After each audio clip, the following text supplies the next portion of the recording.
dimineața din Bucovina. Petrecem sărbătorile de iarnă la bunici. Ia și ce...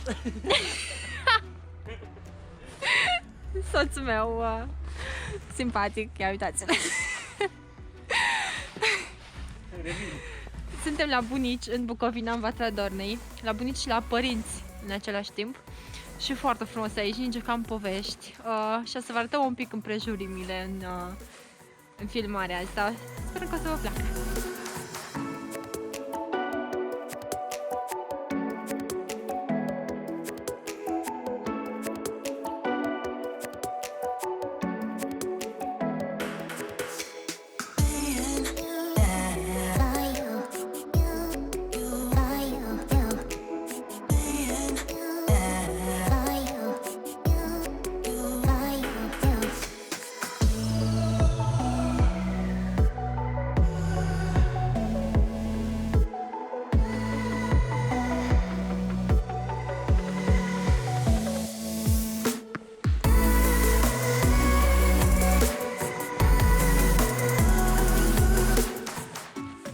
Mergem să ducem un cadou la bunici. Haideți cu noi!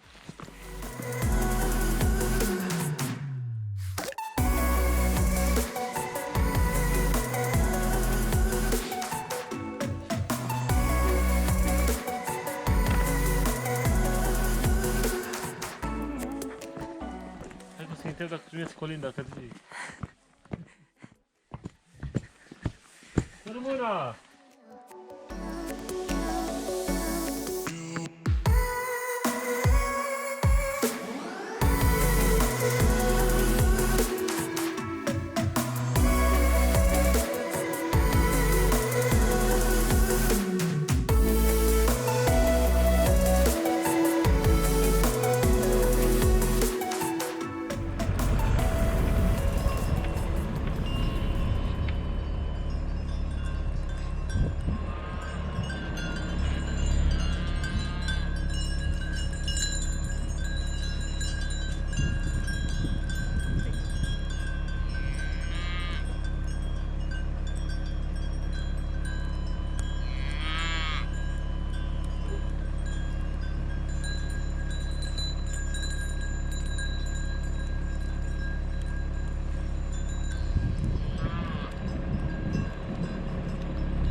Da. Bucovina neumblată.